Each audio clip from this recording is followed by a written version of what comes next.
A funeral isn't like a marriage. You can't redo it. We are all grieving differently. That's what makes it harder to support or to connect with somebody, because everybody sees the world differently. My oldest is 16 this year, but she would have been maybe 13. She said, "Mum, I really want to go to Uncle's funeral." And I said, "Yeah, Bub, that's fine." She goes, "Yeah, but Mum, I didn't get an invitation." And I said, "Bub, you don't get invitations to funerals." At the end of the day, the materialistic kind of stuff doesn't matter. It's your presence. Flowers die, but the love and the care and the support, you can't buy that with money. The saying of you only live once, no, you only die once, but you live every single day. So make it worth it.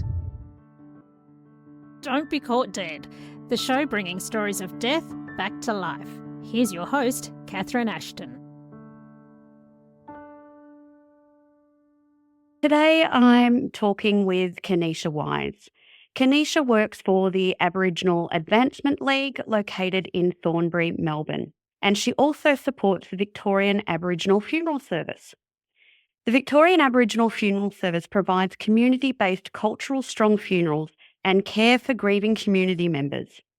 It has been doing so since the 1970s. Their mortuary is actually located in Clifton Hill, and I really look forward to learning more about their services and having a chat to Kaneesha. Thanks for being with us today, Kaneesha. Thank you for having me.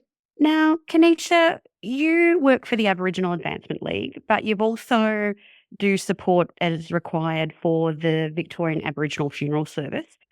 What made you start working for these organisations? What motivated you? I originally started at the Aboriginal Advancement League, or the AAL, as a home and community care support worker. So I was hanging out with my elders, taking them shopping, helping them clean their homes, taking them to appointments. So my passion and love are my elders in the community. They're our storytellers. They're our matriarchs of knowledge for all of us little young'uns.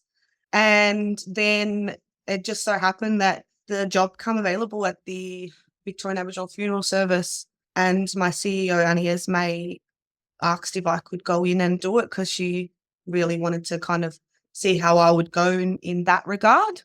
At first, it was quite daunting and, trying to keep all of your emotions, because the one thing about being in an Aboriginal funeral service is you will be burying those that you do know in the community, people that you've hung around when you were younger, people that you see as your aunties and uncles. So when you're not working in that space, you hear of the deaths and you hear of all of that type of stuff, but you're never at the front of it with sitting with the families and discussing what's the best. And then you get super anxious about making sure that these services are running very, very smoothly. And I will say I didn't sleep the night before a funeral because I have a little bit of OCD when it comes to it. So I would think, did I do this? Did I do that? Yep, tick, tick, yep, that's done. Oh my gosh. So just making sure that the funeral was completely organized to the point where I was pulling my hair out.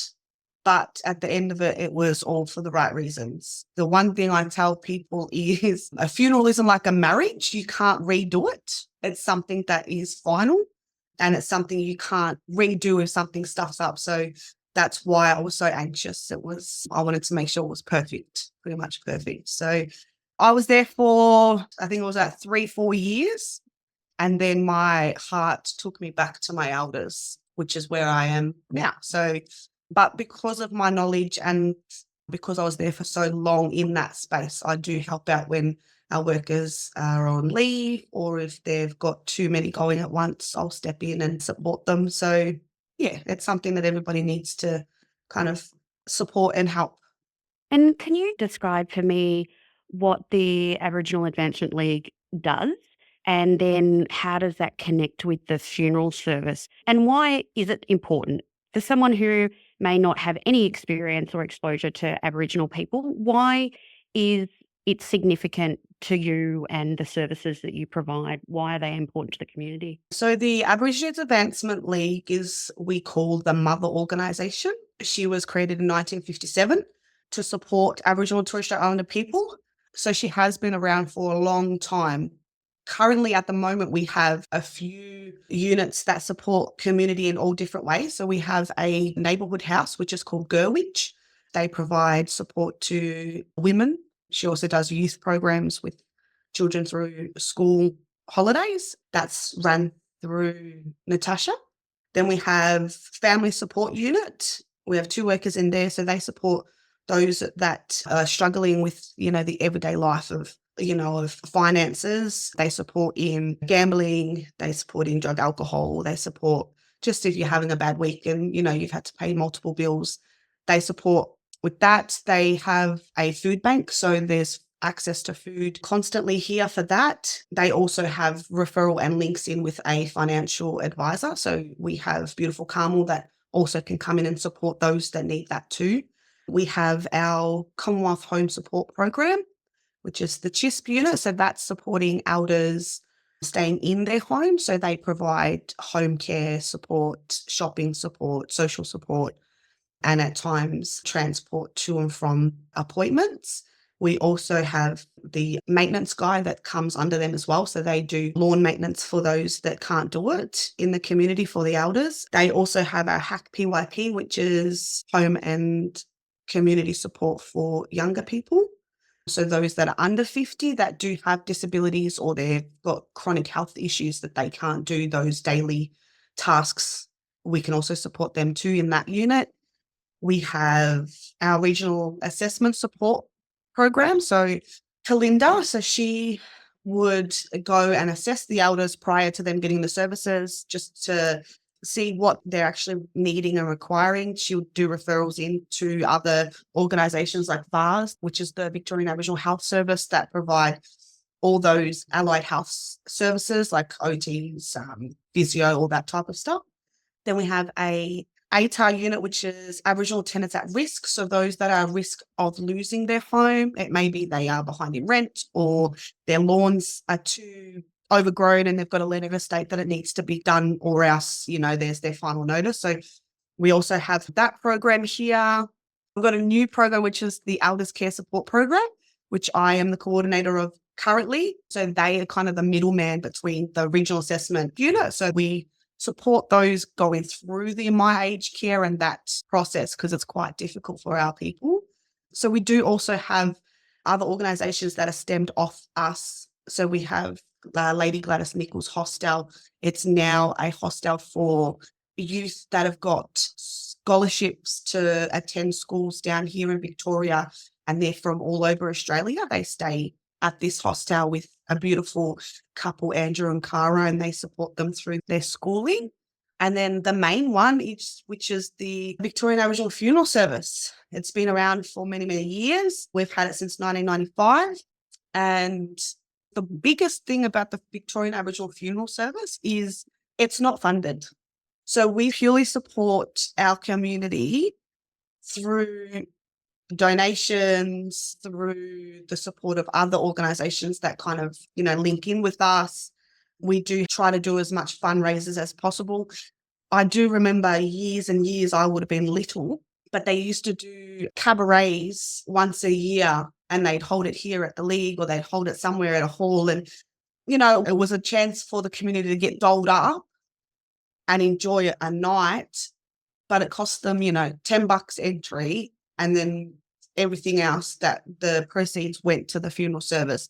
There would be raffles going around the local football, Fitzroy Stars football games for the Victorian Aboriginal Funeral Service. So I feel like the community was stronger back then, which made the service a little bit easier to navigate. Now it's a little bit harder. We had to change our name a few times to get funding through government. So at one point it was the Victorian Aboriginal Social Emotional Wellbeing Support Program. Like it was, yeah. That's a mouthful. Yeah, it was. And I thought, but we had to do that so we could get the littlest funding that was available under those criteria because there was no funding for funerals. Yeah, so you obviously had to make the remit and the name cover as many things as possible to, I suppose, see that you could access as many buckets of money as possible. Yes, definitely. And look, I do say that it's not free to die. It doesn't matter who you are, what colour you are, where you come from. It is not free. But with that, nobody should be buried like a pauper, which is what our mob was happening to. There was no family present. It was a straight burial, unmarked graves. It was a big thing, which is why the funeral service was created in the first place. But since it has, we've stuck it out. We've been strong in advocating for it. And like I say, we do what we've got to do to get the job done. So what strikes me, Kaneesha, is when you're speaking and you're explaining the Aboriginal Advancement League, is just how large it is what you do. So you mentioned that you actually have a regional person that is responsible for the regional areas. What area do you cover? So we are Northwest Metro. Yeah, right. Yeah. So we cover all the way to Whittlesea, then to the Melbourne CBD. There's a line that we cut off there because then other people can jump on.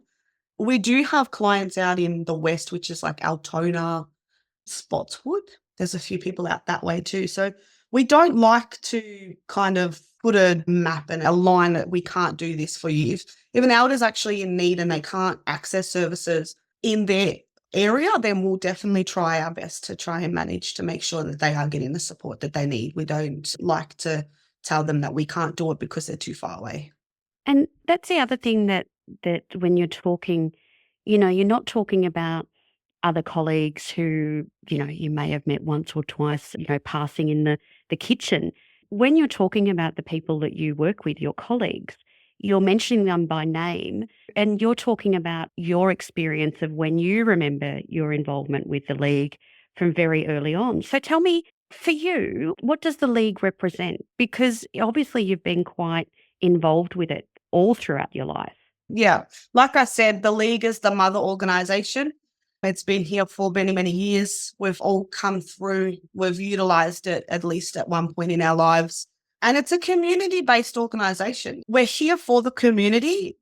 And that's what makes me happy and proud to even be working in this old girl, as we would say. The other thing too is I see that the co-workers here, because I have been here for so long, and some of them also are veterans like myself, that we're no longer colleagues. We are family. We support one another through work, but we also support one another through community and through our lives at home. And, it's not like that for everybody because some people have different views on how they come to work and this is work. And that's all good. That's chill. That's up to you, But my dad always says you spend like a third of your life at work. So you might as well be happy while you're there because if you're not, it's time to go. Because you spend so much of your time here. And I'm actually super happy and proud to be on this land and working in this organisation with the people that I do because I've built long life friendships with them and we support one another daily. And I think that's a really good thing for our community. We know that if they do come through looking for those services, we're all on the same page because we all have the same goal, and that's to support the Aboriginal community. And tell me, you work directly with the elders within the community and you were mentioning that you sort of hold their hand through the process of the My Aged Care and navigating those services. What are some of the challenges that the elders face in relation to dealing with those sort of organisations and those sort of procedures? There's quite a few actually, because before I was in this role, myself and my co-worker, my sister girl, Alara, we were one of the first Aboriginal regional assessment officers in Victoria. So we started the whole process when My Aged Care first came out. So we were advocating for our people from day dot all the way through to the end. And one, our people don't like to call up a number and not know who they're talking to. Two, some of them don't have access to either a phone or the internet, which is the other way that you can actually access My Aged Care, is getting online and putting you through a referral. So the barriers were the technology, the phone and the internet. Then it was the third of our elders trying to give some random information and, quite personal information to someone they don't even know. And then the other issue was when we were doing the actual assessment, they were questioning where is the information going, who's going to see this. So it was all about their privacy, which we had to, inform them that it's It is confidential. Only a certain amount of people will be able to see it, and that's if you give permission. So them even getting onto the service itself was such a barrier and so hard for us, because the other thing too was we weren't getting the amount of work that we were doing. We weren't able to put it in for stats. So we were doing a daily 3 hours or more of extra work just to support these elders, but we couldn't document that. So at every quarter of, for the statistics, we were always under under our KPIs. And we would get questioned constantly, but the answer to their questioning was always the same, that we aren't mainstream. We don't walk into a home with a laptop and sit there like for half an hour and ask them, what are your issues? How do you go to the toilet? Are you happy to go to the toilet? Do you know you go to the toilet? Straight up, before you even know this poor elder, we never went in with a laptop. We went in with a piece of paper. The connection was the auntie or uncle would ask, who's your mom? And that's an automatic connection on they can build for themselves on where we belong, where we come from. So I'm a proud Wamba Wamba Ngari Ngari girl. So I'm from Swan Hill and Baranold. So I would say, oh yeah, I'm Wamba uncle, I'm Wamba aunt. And then she'll say, do you know this person and this person? I'm like, yeah, that's my auntie, that's my uncle, or whatever. And then that straight away built that connection and that relationship just by them knowing who or where I come from. So then asking those questions become easier because they already felt a sense of connection and comfort, knowing that one, I am Aboriginal, and two, that they knew who my family were. So that's what makes us different. And that's why Aboriginal people come to Aboriginal organisations, because they get that cultural connection on an instance of walking through the door or seeing in our museum here that, well, that was my nan, that's my auntie, and they stand proud and see that they've got family all over the walls here. And I suppose for some of these elders, this would be something that has taken a long time for them to be able to see, is an organisation that is reflecting who they are, as opposed to more of a white European, perhaps, organisation. Yeah, they're not a stat at Yeah. our organisation. They are a valued community member. And look, at the end of the day, for any type of funding, you need to have your stats up. It's simple. It's plain and simple. But we just try to encourage and ensure that every service we do provide comes with that cultural appropriateness. And when you're talking about identifying as which particular country that you're from, does that tie into the view of and the structure of how you view kinship is very, very different to perhaps what a conventional way of viewing siblings is? Yeah, definitely. So when we state where we're from or where we are from, our mobs, that's giving everybody knowledge on where our country is. So usually I wouldn't have to state where my country is by saying Wamba. They automatically know that that's in Swan Hill. But the other thing in regards to kinship is we are a little bit different because we're very family and community orientated. My sister's kids are my kids. They're my nephews and my nieces, but they are my babies. I treat them as my own. They can come to me and my house is theirs, but also tell them also like they're my own. So, and vice versa. My children are my sisters. But I don't know if you've heard this, but with our kinship too, and a lot of people will think it was weird or they don't understand it. But if I'm asking my children to do something, I'll say, Mum, can you go and grab that for me? I am their mum, but I'm calling them mum, so they know to go and get this. With my nephews and nieces, Auntie, can you go and grab this for me? Which a lot of people are like, wait, they're not your auntie? And I'm like, no, I'm their auntie. But that's my way of telling them, can you do this for me? Or baby, like this is how it is. So as weird as it is, I think it's just natural that we do have that kinship of whoever's babies are around, they're ours. Like we don't just stand at a community event. If there's kids running around, they're doing the wrong thing. Hey, Bub, what are you doing? Oh, sorry, Auntie. Like they don't know me, but they know I'm an older woman. Then they're going to call me Auntie out of respect. So we look after each other's as if they were our own, which is what brings us closer and which makes us a stronger community. And just on that, the use of auntie and uncle in reference to elders, Yeah, that's also out of definitely. respect. That's respect. Yeah. I remember one time I called someone by their name and because I was just in conversation and I said, blah, blah, blah. And then he looked at me and he went, what? And I said, oh, I'm so sorry, uncle. Blah, blah, blah. And he goes, I'll clip you in the side of the ear if you do that ever again. Like it's funny. But yes, it's out of respect that you call them auntie, uncle. The older ones, if you're close enough, you call them nan and pop. Like I had aunties that were in their 60s and 70s. They were my nan and pop's age, and we were that close that they weren't my auntie and my uncle. They were my nan and my pop. Yeah, that's lovely. That's a real closeness that you have, just even using those terms, that it's an endearing, caring kind of way in which you look out and refer to community. I find that really quite beautiful. Yeah, thank you.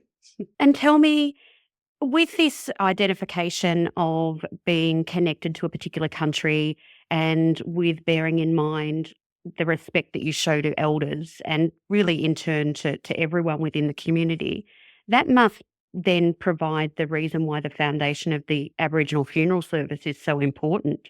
Definitely. With the funeral service, going home to country for our mob is vital to our people. I'm not going to say that it happens all the time because sometimes, there are people that live off country for so many years and the country that they're living on becomes their home. So, for instance, where we are now, I've lived and worked on the land of the Wurundjeri people for, pretty much my whole life. And there are people that pass here and what they want to be buried at the Waroona Aboriginal Cemetery in Greenvale, which is fine. They're still on country and country that they call home. And it's just about them and their choices. So a lot of people want to go home to country so they've got that safe passage to the dreaming, because a lot of mob believe that if you aren't on country, it interferes with the journey that you go on after life to your ancestors and to the dream time. So you may find that a lot of people that don't get buried on country, that get buried down, they'll have that smoking ceremony, they'll have that dance, they'll have those gum trees, gum leaves, because that's the landowners saying it's okay for them to be here, their home, it's all our land. And that smoking is helping them transfer or supporting them through that journey to the dream time from being away from country. And what I'd like you to do, Kaneesha, is if you can actually talk about what the beliefs are in relation to that journey, like from when someone dies through to the dream time, what is that passage and what normally has to take place for that to happen? Well, I think everybody's different in how they believe or what they believe in regards to the journey of going to the dreaming. But there are a few things that a lot of people do, and it is that smoking ceremony. It is having those gum leaves. Because for me, gum leaves are a way of releasing the spirit from the body. And then the smoking is a signal to help them along the way, to find the ancestors, to find their loved ones. And then it's the thing of finding their way back to their family and loved ones. But we also believe in our totems. So our totems to our mob, we become after death. So when you see some people as their wedge-tailed eagle, that represents that loved one that has passed and they're hovering above you just to let you know that they're here and they're supporting you. My partner passed away 2 years ago through the COVID vaccination, and he was a massive Collingwood supporter, my lord, like ride or die Collingwood. And so when he passed, he wasn't an Aboriginal or Torres Strait Islander man, but in our hearts, we knew that he would always come back as a magpie. So when we see a magpie at our feet or standing near our door, we know he's there saying hello to us. Or, if my kids are mucking up and being naughty, then they know dad's there watching them. So they kind of, oh, dad's here, I would better stop it now. So the thing about the journey is that there are multiple ways that our people show signs that they're okay, that it's happening, it's the right thing. And the main thing is those totems. They come back as those totems to then support you in the afterlife. But yeah, so everybody's different. I feel like there's that many different mobs that all have different beliefs in because their old elders, their ancestors told stories of which got passed down to every single one of them to the day now, which we're continuing to pass down to our young ones. But the biggest thing too is being able to say goodbye when they do pass, being there, being able to personally, we wash our women and our men, but our men only wash men, our women only wash women. We bath them ourselves, we dress them ourselves, we have our gum leaves, we have their favourite songs playing in the background, and it's usually filled with all of the women of the family to support one another to get, to do that process together as a family. And Kaneesha, is that done at your mortuary in Clifton Hill or is that done in the home? So it's completely up to the family on where they want that to happen. I think it's a bit different if someone's died suddenly. You can't do that, at home. So you do need to wait until the processes of all of that legal stuff has been done. And then you usually would do it at Clifton Hill. If they've passed away in hospital, we do it at the hospital before they take them down to the mortuary. And the hospitals have been very supportive over the last few years on supporting Aboriginal and Torres Strait Islander people through that process. So there's been a few Aboriginal people that have passed away in hospitals, and they've allowed smoking ceremonies on the balconies and dances and the music being played. So I feel that we're going in the right direction in regards to our sorry business and what we need to be done. And a lot of services are being quite supportive of that. So I'm very happy to know that. And you mentioned the term sorry business, and you just were talking about there's certain things that the men do and certain things that the women do. Is Yeah. that something that you can elaborate on? So, look, I can't speak on behalf of the men because I don't really know what goes on in there. No. Wouldn't But, expect you to. That's men's business. It definitely is men's business. But in regards to the women, we do dress our own. We like to say our goodbyes and kiss and hug. And like I said, we wash them, we prepare them, we sit around, we talk. But that's a personal thing because there are cultures or there are different mobs out there that don't speak of their loved one that has passed because they believe also that is an interference of them going to the dreaming. So by saying their name, you're bringing their spirit back to their body or back surrounding you. So they try not to speak their name until, a certain period that they know that person has traveled their journey to the dream time. But personally, or for myself, that's not the case. I would definitely respect it if I did come across anybody that was like that. And is that the same also with depicting images of the person who's deceased? Yep, that's the same thing. It's interrupting the journey to the dream time. And with the pictures, I think a lot of it is just acknowledging that there will be those people that are no longer with us on the TV. I see that on a few ads, they'll say, an acknowledgement that there may be pictures of deceased people or whatever. That's just also a respect thing to say that, there may be something or someone that you may see that hurts a little bit. So just be wary that that's happening. So yeah, I've got one on my website when people first log on to the website, just so they're aware that, they're talking about death and it may upset some people because it is referring to people in the past. So yeah, definitely. And tell me, what are some of the challenges that you find families face when a loved one does die in community? There's a few challenges, but I feel like the main challenge is the finances. A lot of our mob aren't ready for it. They're not prepared enough. Look, it's not a bad thing, but personally, I don't like to talk about death because I don't want to jinx myself into death. So talking about it for our people is a big thing. They don't like to talk about it.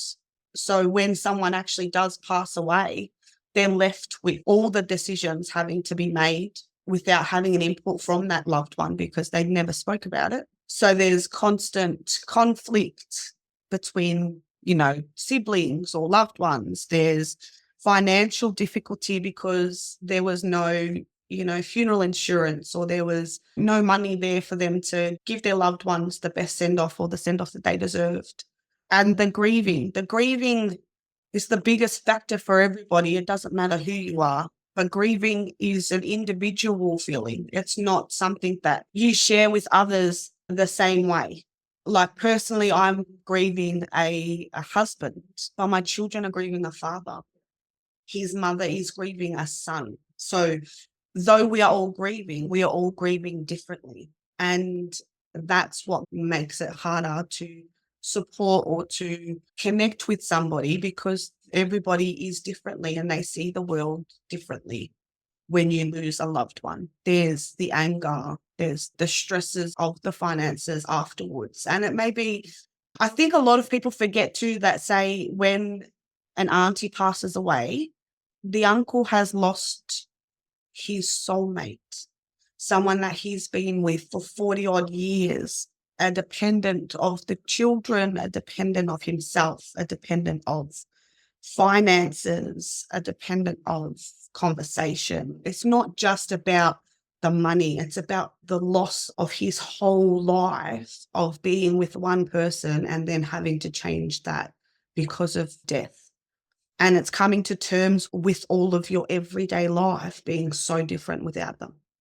And it's as simple as sitting down for dinner or getting in the car to go on a holiday, or it's for, say, if it's for an auntie or an uncle, it's as simple as them driving them to the supermarket. So all those little things that people forget, that when you are going through death and you have to get through all of that massive process of a funeral, that sometimes your headspace isn't where it needs to be, which is why the Victorian Aboriginal Funeral Service is so fantastic, because they know this, they understand this, and they will work with you in your time.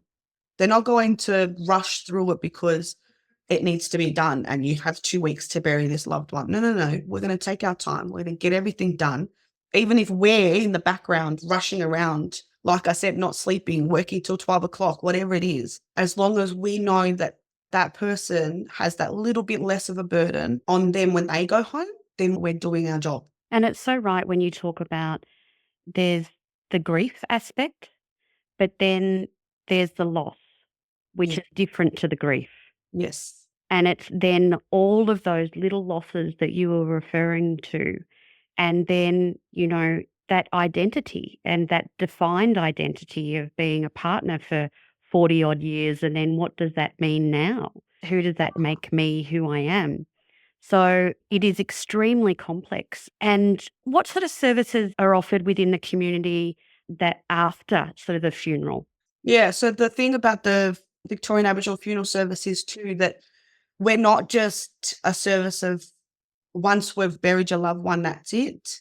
We have a check-in service. We check in with them.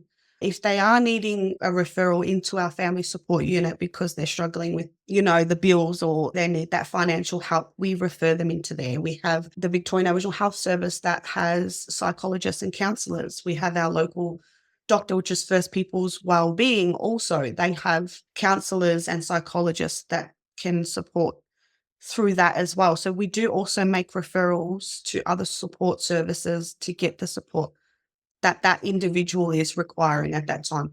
They may not want it straight away, because we all know that when somebody passes, there's that period of everybody's surrounding you and everybody's there. They're there to support you. They help clean your home. They feed you. They bring, casserole dishes to your house. And so it's one thing that you don't have to think about is cooking dinner for your family, right? But it's the months after that. I'm not saying that you need them all the time, that you become reliant on them, but it's the months after that you still need that little bit of ear to talk to, someone to talk to about them, tell somebody that you're struggling. And then that's when the check-in comes in. So it's not straight after, it's months later to see how they're going. Is there any supports or help that you need that we can put you through? If it is an uncle and the aunt's passed away, he may now need help with cleaning his home or going to appointments or doing his shopping because his wife was the one that was driving him, or his wife was the one that did all of that around the house. So it's the months after that we then check in to see what services will be available, or what services he's wanting and what services are available. We have multiple Aboriginal organisations here. We're very lucky in Victoria, well, I feel, because we do have a whole heap of supports that surround the northern suburbs that can help with all of the care that you are needing. The other thing I'll say is all of our services here at the Aboriginal Advancement League is a holistic service and it's community-based. So when we are sitting with the one person and we're having conversation, we don't just focus our attention on that person. We focus on the people that are surrounding them and that mean something to them. Even aunts come in, but she's looking after her grandchildren or she gets visitors from, family all over, but she's struggling. We know that auntie is not going to get any help unless those that she loves around her get the help first. So we will support those around her, do what's necessary for them while we are doing what's necessary for aunt, because then we know that she is more inclined to get the support that she's needing if she knows that her babies are also being supported. Yeah, that's a very good way to manage a situation is, take the pressure off where the pressure is obviously maybe felt. And that's when you have people who are dependent on you because more than, the case is that people will actually put all their love and attention onto the things that they're responsible for rather than taking care of themselves. Yeah, So that's definitely. a really beautiful model. And what if someone is attending an Aboriginal funeral? Is there a particular protocol? Like, what should people follow? What should people be mindful of? Look, I think it's down to the individual and how that family is running that funeral. But the one thing is we're all good at communicating. So if anything needs to be done or anything's wanting to be done, it will be communicated to that person. So the biggest thing is just be there. Just be there, support the person that you're there to support and their family. They may say we're yellow, like we've got a funeral. Bless, we've gone through a bit of sorry business the last week, which is absolutely horrible in the community. We're all mourning. But one of our aunties passed away, Auntie Debbie, and her funeral will be next week. But the family have asked that everyone wears yellow because yellow was her favourite colour. So in regards to when you're attending our funerals, just be mindful that there will most likely be smoking. Some people don't believe in the smoking from different backgrounds or different cultures, different religious beliefs. But if you don't want to participate in that, you can steer clear. But just being mindful that of your own beliefs and your own cultural aspects, you'll feel more comfortable going. But like I said, they will definitely tell you what they want or what is necessary for it. The thing about our funerals is everybody is welcome. It's not told. It was really funny because I'll tell you a story quickly. My oldest is 16 this year, but she would have been maybe 13, I reckon, maybe 12. And one of her best friend's cousin, a distant cousin, but best friend's, her dad passed away. And she said to me after, she said, Mum, I really want to go to Uncle's funeral. And I said, yeah, but that's fine. She goes, yeah, but Mum, I didn't get an invitation. And I said, Bub, you don't get invitations to funerals. And she was like, wait, what? No. And I said, no, if you know that person, you want to pay your respects to that person and to their family, you just go. They'll put up a notice on when it's happening, what day, and then you go. And she's like, oh, I thought I needed an invitation, which I thought was absolutely adorable at the same time. I was like, you don't need an invitation to go to a funeral, you poor thing. That's so amazing. Like, I love the way in which kids think. They just break it down like to the just basic level. And to be honest, I hadn't really thought of that difference, but it really is. Like, up until that point, she'd probably always got invitations to birthdays. Yes, that's right. Yep. And birthday parties. So, yeah, no wonder she was confused that she didn't feel like she could go because she hadn't received her invitation. Yeah. That's amazing. I really like that. That one will stay with me. That's very beautiful.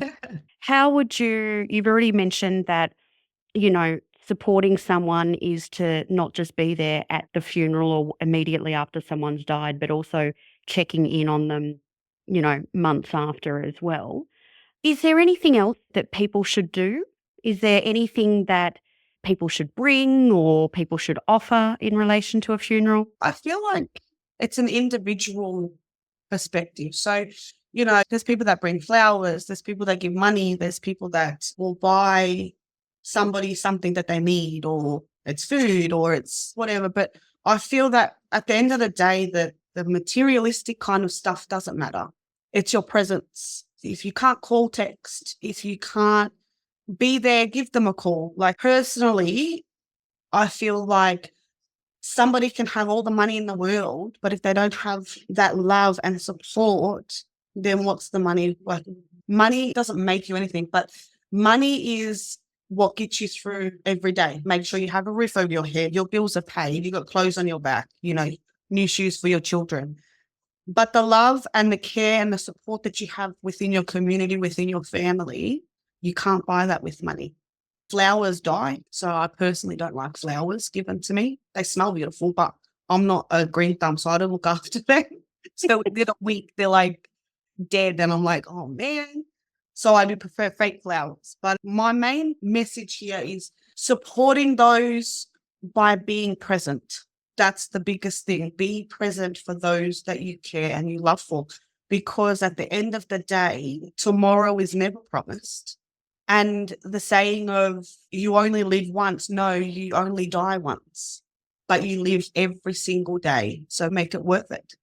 I personally, for my loved ones, we do, which is really cute. My pop passed away a few years ago now, and he was a big golf player, right? So he was retired, playing golf 3-4 times a week. And when he passed away, my dad decided to do a golf tournament in memory of my pop. So the whole family, once a year at my pop's birthday, we all go to the country where my pop was, and we all do a golf tournament.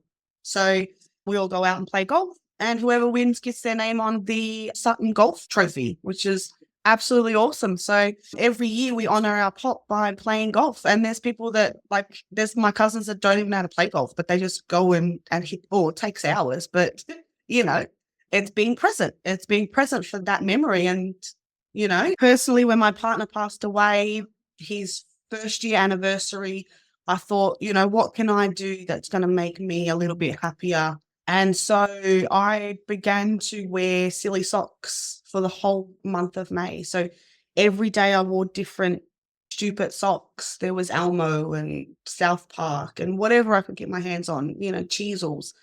So every day for the month of May, I wore different socks to lift my spirits up for that month to get through the loss of someone that I truly cared and loved. So I did that last year. This year I did it again. I posted it on my Facebook, but my sister has gotten involved in it as well. So every year I think I'll get more and more of our family to, they don't have to do it for the whole month, maybe just do it on the day that he passed, so his death anniversary. But all my kids wore silly socks on his anniversary. My sister, my cousins, all of them participated in the silly sock day this year, which was absolutely fantastic. But it's that keeping their memory alive by doing something that was special to them and bringing in your family to support you with that as well. That's really beautiful. I love the simplicity of the socks. Yeah. I am a big lover of wacky socks. Everyone who knows me knows that. And I think that's a great way to just remember someone because, it makes you smile. Yeah, it does. It does. It makes you happy. And my biggest thing too is, so my partner died when I was 6 months pregnant with our little boy. So he didn't get to meet, he met my son Valentino before I did, put it this way, in the spirits. But he didn't get to meet him earthside. So for my family and for myself, having to introduce Valentino's dad to him through pictures and stories and memories is a difficult thing because he will never meet him, but he'll see photos and hear stories. So my biggest thing with my children is, as hard as it is to talk about daddy, you need to, and that goes back on what other people or other mobs do, that they don't speak their name. But for my household, it is vital for my children to speak about their dad and what he did and who he was for our youngest children. Because my youngest is 1, so I was pregnant with him, and then my second youngest was 2 years old. So still a baby. She still remembers daddy and looks for daddy, but she grieves in her own little way because she doesn't understand the difference. She's not old enough to comprehend the grief and the loss. She feels it and doesn't understand why she's feeling that way, which is probably worse than myself and my other two, is not knowing that she's feeling this pain, but she can feel the pain. So for us, talking about my partner is it's a big must, just to keep his presence and his memory alive within those two little ones. It's really beautiful. Do you have pictures up on the wall that you have of him? Yep. So I have pictures all over my house of Daniel, and I actually got a beautiful Aboriginal artist to do a family portrait of all of us, including our unborn baby. So I've got a family portrait with Daniel and myself and the 4 kids in my hallway, which is absolutely awesome. But yeah, so we definitely have photos and all of that around. We have videos playing all the time. His favorite songs play, while we're at home dancing to him. But yeah. Kaneesha, I can't thank you enough for sharing your personal story with us. Is there anything else that you'd like to share or like to say? Yeah, I really do want to stress a little bit on community, on supporting the Victorian Aboriginal Funeral Service. It is an essential service for our people. We have supported community members for many, many years, and we will continue to do so, even if it means we have to, I don't know, we'll get it done. Let's just say that. But we do need support through community, all communities. Here at the League, we have all put in, we take, a little $5 out of our pay weekly, and we put it into the funeral service fund. So it may not seem like a lot of money, but if, thousands of people put in $5 a week out of their little pay, it accumulates, and it does help those that cannot afford a proper funeral. A Victorian Aboriginal funeral is not expensive. We do not charge any extra cash on top of anything. What we pay for each item, we charge. So if we're paying $900 for a coffin, you're paying $900 for a coffin. We're not putting on any extra cash on top of it to make a profit for ourselves, which is why it's so low cost. A standard funeral, depending on where you're being buried, the cost of a funeral is the burial place. That's where all the money is going, Faulkner Cemetery, all of those big cemeteries cost a fortune to get buried in now. You're talking minimum $5,000 for a plot, and then you've got all the extras of a coffin. If you want to live stream it, there's that extra $1,000 for live streaming. Then you've got, your flowers, and some people can't afford to get clothes for their loved one because the clothes that they had don't fit them anymore, or all of that kind of stuff, which we provide. We have clothes here for that instance. We support families. If they don't have clothes for the funeral, we've got clothes for them to support them in that too. So all those little things that we kind of forget, we're here, we do support in that type of way. The funeral service needs all the funding that they could get. We just brought a new hearse because our old hearse broke down and it's very old, but we had to ask community members and community organisations to pitch in for that because we just do not have the money to support. Well, we don't have the money to outlay for a brand new hearse, which is it's like $100,000. Like, it's very expensive. Yeah. But we finally got one, which we want to thank everybody that had contributed to that. So thank you. I just want to say, if anybody does want to, you can contact the Aboriginal Advancement League and they can give you a bank details, and it is purely just for the Victorian Aboriginal Funeral Service. It does not go anywhere else. It is there reserved for those families that cannot afford to lay their loved one to rest. The other thing that I found, that because of the cost of burials, a lot of our mob have started to go the other way in cremating. I was always told growing up that you belong to the earth, and when you die, you go back to it. And that is meaning by burial. So cremation is somewhat against what we really do believe. But families have had to do the cremation because they just could not afford to bury their loved ones where they really wanted them to go. The other thing is, our service has connections and rapport with all the local Aboriginal cemeteries and local councils. So it doesn't matter if, you're unsure of where you come from or if you can go home, those people, we have connections with the elders and they are there to support you as well, which we can refer and have a yarn with them. We have connection to all of those local land councils. So going home to be buried is easy through us because we know who we need to contact and how we can get you home safely and culturally appropriate. The other thing I wanted to say was the funeral service do get supports through other organisations, through local land councils. They also have a certain amount of money. I'm not saying they're big amounts, but they do support Aboriginal people through the processing of, losing a loved one. It may be, $1,000 to contribute to the funeral. There's a fantastic, which I'm very grateful for them at the moment.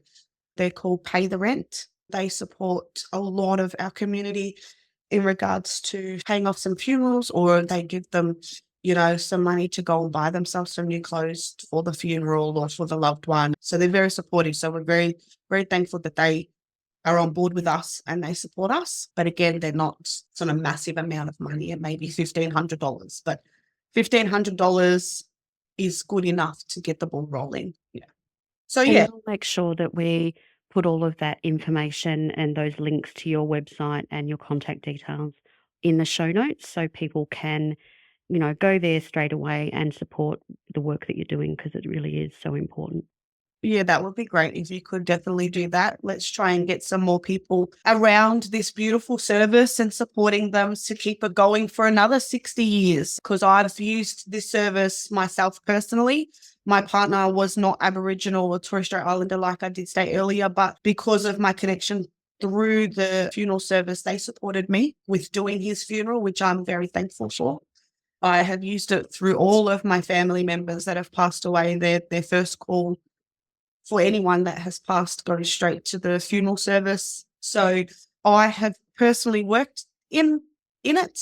I have used it, and I am a community and proud Aboriginal woman. So this service is essential to our people, essential to our mobs. And we don't just support our own people. If your loved one is like, we support aunties that are not Aboriginal, but our uncle, that's their love of their life. So their family, it doesn't matter. So we're not exclusive, like we don't exclude anybody. If you are struggling, you have connection to community in any shape or form, we're there to support you. So it is a service purely for cultural reasons for Aboriginal and Torres Strait Islander people, but we're definitely here to help if that's what is necessary and if that's what a family is needing. We would never turn down somebody because they're not Aboriginal or Torres Strait Islander.